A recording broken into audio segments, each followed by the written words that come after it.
I know I'm super late to the party on this one, but hey, I'm a passionate man and I'm passionate about talking about video games. I'm gonna stop doing this now because it's making me look very weird. As a disclaimer, I'm sure there's some great games that I missed last year, but these are ones I actually got around to playing. Honorable mentions, things I beat them last week and last night actually. Steel Rising and The Quarry, they came out last year. Great games, recommend those as well. So I guess it's a top 12 games of the year. Anyway, number 10, God of War Ragnarok. Now I know what you're thinking, why is it so low on this list? God of War Ragnarok is an amazing game. I did enjoy it. It was great. Story, the graphics, the cutscenes, the acting, it's just so top-notch. AAA, right? But personally, I find the game a little bit clunky and the combat I don't gel with 100%. I also found myself getting bored at some parts, especially toward the first 5 hours or so. I actually stopped playing for a week and then went back to it again. And even though I finished it and I thought, wow, what an incredible game, it still did have a few bits and bobs where I was like, it's not my favorite game I played this year, but it's still really good. Highly recommend playing it. You should check it out. Number 9, Inscription. I didn't know what the hell to expect with this game. My sister recommended it to me. She said it's amazing, and I bought it without knowing anything about it, pretty much. It's a strange card game slash puzzle game slash roguelike, I guess. It's just a very unique game, a very weird experience. I haven't played a game like this before, so I highly recommend giving it a go. Splatoon 3. As you know, I'm a massive Splatoon fan. I love the first one, love the second one, and the third one's basically those two, but better. Better story mode, better multiplayer, salmon run's great still. The fundamentals are the same, but there's so much more content. The only downside is they nerfed the Octo Brush.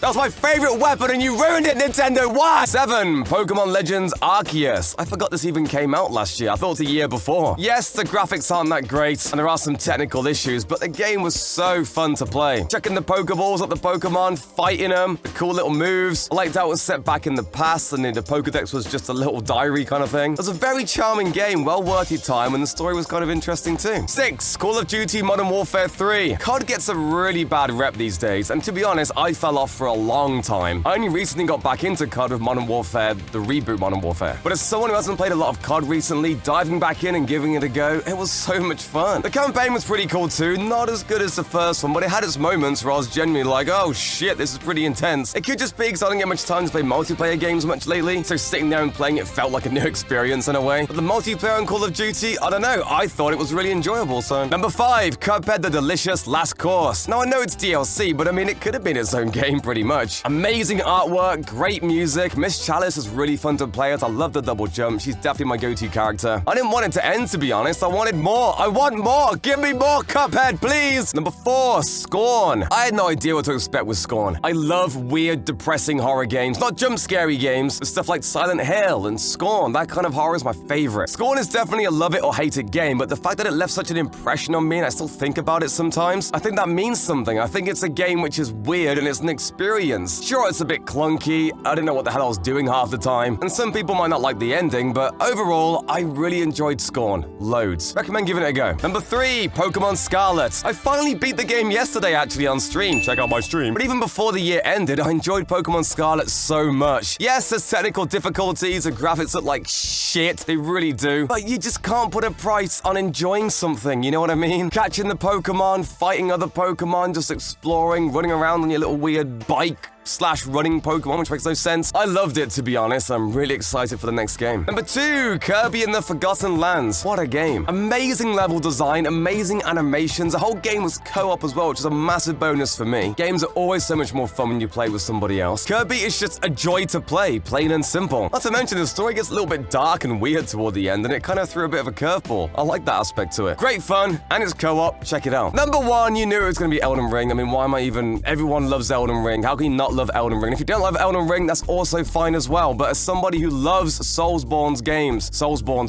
whatever, although Dark Souls 1... Don't hurt me, please! I basically am the target demographic for this game, so of course I'm gonna love it regardless. But Elden Ring, and I'm not just saying this, is one of the greatest gaming experiences I've ever had in my life. I loved every second of it. Honestly, I just never wanted it to end. And if you haven't played it, just give it a go and stick with it, and I promise you, you'll enjoy it. And there's my top games of 2022. What are your favorite games of 2022? Leave a comment down below, leave a like and all that bullshit, and I'll see you in my next video.